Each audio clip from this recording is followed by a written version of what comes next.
Certaines de mes rencontres me mènent à penser que parfois, il est bien dommage que des personnes restent dans l'ombre. C'est pour cela que je vous propose Il mérite d'être connu, une chronique radiophonique proposée par la Nana Lambda, qui vous emmène aujourd'hui à la rencontre de... Bonjour, je suis Magali, je suis la maman de Lola et de Johan et j'ai 32 ans. Merci Magali de nous accueillir chez toi. J'ai découvert ton histoire quand ça s'est passé il y a 2 ans. Est-ce que tu peux nous expliquer un petit peu comment s'est passée la naissance de Johan ? Alors la naissance de Johan s'est très bien passée, du moins il n'y a rien de spécial à signaler. À quel moment tu as compris que quelque chose n'allait pas ? À peu près quand il avait 1 mois, Johan a commencé à avoir des problèmes au niveau de la peau, des croûtes derrière les oreilles, comme des petits boutons de chaleur, beaucoup de vomissements. Donc du coup, à ce moment-là, on a plutôt pensé à des problèmes de peau type eczéma et du coup, on a été suivi par une dermato qui adaptait un traitement en fonction des changements de peau de Johan. Et aussi au fait qu'il vomisse beaucoup de diarrhée. Et au fait qu'il grandissait pas, on essayait vraiment de savoir avec son médecin généraliste, de savoir qu'est-ce qu'il avait. Donc on a été hospitalisé 1 semaine en service d'oncologie, où là il y a eu beaucoup d'examens qui ont été faits. Et du coup, suite à l'hospitalisation, en fait, il a fait un arrêt cardiaque, suite à une déshydratation et une infection avec un staphylocoque. Vous étiez censé sortir de l'hôpital ? Alors du coup, la veille de son arrêt, le médecin était venu pour nous dire qu'en fait, Johan avait juste un eczéma et du coup, on devait sortir le lendemain matin. Et en fait, il a fait l'arrêt cardiaque pendant la nuit et vu que j'étais présente, du coup, j'ai pu intervenir et appeler le personnel pour qu'il soit pris en charge. Qu'est-ce que tu as fait exactement quand il a fait son arrêt cardiaque ? Qu'est-ce que les médecins t'ont dit et comment ça s'est passé ?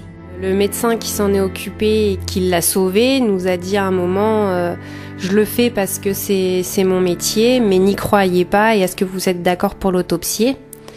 Donc du coup on a répondu oui parce qu'on n'y croyait plus trop non plus et qu'on voulait à tout prix savoir ce qu'il avait. Mais à ce moment-là, on était présents dans la pièce avec lui, on lui faisait un massage cardiaque et du coup, on a pu s'approcher de lui et je suis allée vers son oreille et je lui ai dit t'as pas le droit de nous lâcher, loulou, faut que tu restes avec nous, t'es un warrior. Et puis du coup, il est resté avec nous et puis il s'est réveillé quoi. Alors, qu'est-ce qui s'est passé après ? Qu'en est-il réellement de la maladie de Johan ? Est-ce que le diagnostic a été posé rapidement après cet épisode ? Alors il a fallu au moins 3 semaines de réanimation pour trouver le diagnostic, qui a été en plus confirmé après à Necker. Il a fallu partir à Paris parce que c'est une maladie très rare, donc c'est le syndrome IPEX. C'est une maladie qui touche que les garçons. C'est ce qu'on appelle une maladie auto-immune. Donc c'est-à-dire que c'est les globules blancs qui, au lieu de défendre le corps, en fait, l'attaquent. Donc dans le cadre de la maladie de Johan, elle va surtout toucher le tube digestif et les glandes endocrines, donc qui vont avoir un rôle sur le pancréas, donc le diabète, sur la croissance, le développement, donc toutes ces choses-là. Pour le guérir, Johan a dû subir une greffe de moelle osseuse. Est-ce que tu peux nous dire comment se passe un don de moelle osseuse ? Et si moi, demain, je veux faire un don de moelle osseuse, qu'est-ce que je dois faire ? Il faut faire une préinscription à l'agence de biomédecine et déposer un dossier de consentement formel au tribunal de grande instance. On devient donneur que si on est compatible avec un patient. Donc à savoir qu'on n'a qu'une chance sur 1 million d'être compatible. Et surtout, en fait, on enrichit une base de données. Comment ça se passe exactement le don de moelle osseuse ? Il y a 2 solutions, je crois ? Oui, donc soit on peut dire que c'est une prise de sang, ou alors c'est plutôt une opération, et là faut compter 48 heures d'hospitalisation, et on fait un prélèvement dans l'os du bassin pour prélever la moelle. Dans le cas de Johan, c'est son papa qui a fait ce don. Comment ça s'est passé exactement ? Toute la famille est passée au crible, c'est-à-dire vous avez tous fait des examens pour savoir si vous étiez compatibles ? Alors du coup, moi, vu que c'était moi qui suis porteuse de la maladie, donc je pouvais pas donner. Après, effectivement, on a fait sur sa petite sœur, mais qui pouvait pas lui donner non plus. Donc il restait le papa, mais qui était compatible qu'à 50%. Donc une chance sur 2 que ça marche ou pas. Mais bon, on se pose pas la question. Et du coup, c'est le papa qui s'est fait opérer, mais du moins, c'est un acte simple en fait pour le receveur, du moins à part toute la chimiothérapie qui va autour et tous les traitements qui sont lourds.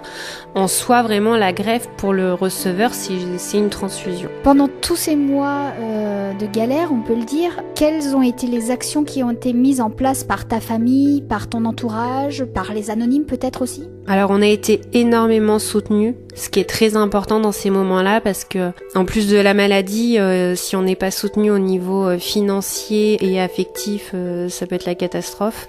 Et nous vraiment on a été soutenus aussi bien mentalement et financièrement par nos employeurs, par nos collègues, par nos amis et donc par des anonymes aussi parce qu'il y a eu des cagnottes qui ont été mises en place et on a eu énormément d'aides qui nous a permis d'ailleurs de partir à Paris, prendre un appartement et pouvoir soutenir Johan 24 heures sur 24 en famille.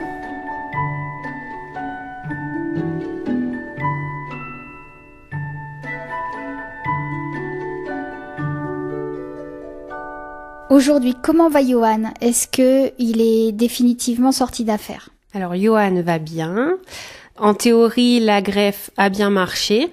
Après, il faut quand même du temps pour être sûr, faut laisser le temps au temps.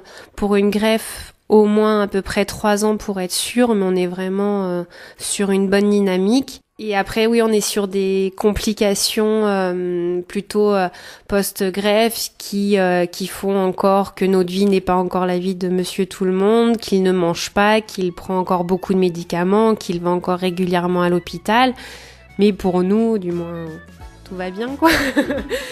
Mais je te remercie beaucoup Magali d'avoir accepté de témoigner sur ce sujet un petit peu compliqué, puis je te dis à bientôt. Merci. En attendant de vous retrouver sur les ondes de Radio Coquelicot pour la chronique « Il mérite d'être connu », rejoignez-moi sur Facebook et Instagram, et bien sûr sur mon blog lananalambda.fr.